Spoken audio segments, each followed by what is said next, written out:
My name is Dietmar Bachmann. I'm the head of the cultural department here of the Consulate General, and we have today a premiere, a total premiere to me, to everyone here.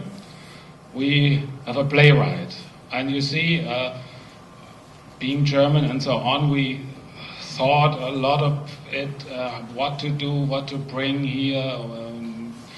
Friedrich Hebbel, for example, Maria Magdalena, you don't know it probably, but there is a vital phrase in the end. There's a carpenter named Anton, not the DJ from Tyrol, but a carpenter, and he is saying, I don't understand the world anymore, ich verstehe die Welt nicht mehr. So that's a timeless phrase, a real great phrase. You would go home and yes, I agree. Only, you see, there's not a much future in it. Therefore, we thought, okay, a little bit more, so a shot of morphine, we went over to Russia, Chekhov. In the end, you see, Vanya. That's, well, okay, it might be an end too, but a more happier one. And yeah, but we had a problem then too, because Chekhov is dead long time ago. And so, being German, so when we have a job, we follow this through. And so we were looking for a writing, surviving playwright. And we looked along, and then we found it with Samuel French. They had a Rosary O'Neill. She survived writing. Maybe she's still writing, but the vital thing is that she survived the writing, because all the big writers are dead. Goethe dead, Schiller dead, the name Chekhov dead, or Dostoevsky and so on. But Kraus is still living.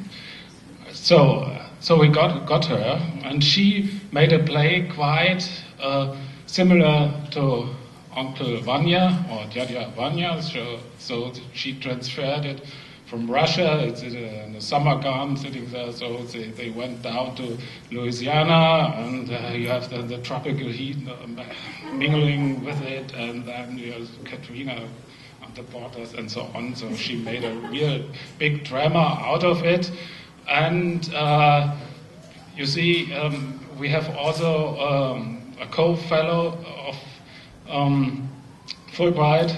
With her, we could blame Fulbright too, because she met then, and this is director Mike Donoghue. So we have a series of question and answer afterwards, and you can ask them. We have no responsibility about this play. Notice it's all here, blame on the director, wait come out. And maybe when there are some questions left over for, let's say, how to get a scholarship in Germany and so on, we might be at your disposal. Thank you. So. Hi everybody, how are you guys doing?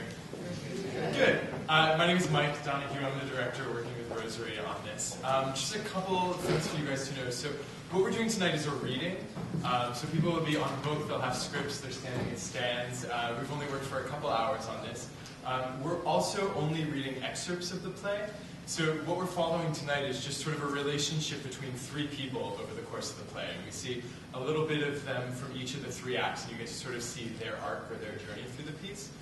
So in between each of those three sort of scenes that we've put together, I'm going to pop up and I'll give you a little bit of background information so you know what you absolutely need to know to be able to follow this, and then the rest of the play we'll just sort of forget about tonight. So you guys will get like a taste of it, and that will be it. At the top of the play, we're in Louisiana. We're in southern Louisiana. It's 1899. The whole play takes place in a sugar plantation. The plantation is owned by a guy who is this woman's father. She works in this plantation. She sort of is one of the only two people taking care of this place. Her mother has passed away. Her father, who's much older, has remarried. He's remarried this woman here, who's a much younger woman. She's about the same age as his daughter. They live in a different city. On the day that the play starts, they've come back to this plantation for the first time ever. So this woman, Ellen, is meeting Sophie, her stepdaughter, and the rest of the household for the first time. This man here is the doctor in the community, is a doctor in Louisiana. He's sort of the hero of this place, and he's battling yellow fever. He comes over to the house all the time, so he's sort of a fixture of this place. This is the first time that they're also meeting, so it's early in the morning. They've just shown up. There are lots of other people in the house, and yeah, that should be it. Thank you. Sophie wrote that your husband's not well. Today he's improved. Fetching dress. My Natasha gown. I usually wear dark colors, so when I wear fuchsia, I feel naughty. Why are you staring? I'm used to examining people. I'll set the table. Call the maid. We let so many servants go. So ends another grand tradition of grace. Look at the beautiful sky. A violet blue. Must be heaven being embraced by that blue. Eat with us? I can't stare.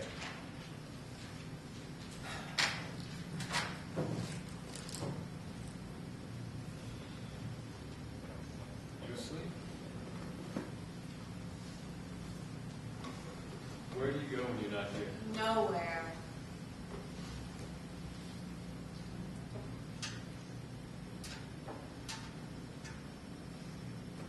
There's so many ways that stillness treats our needs.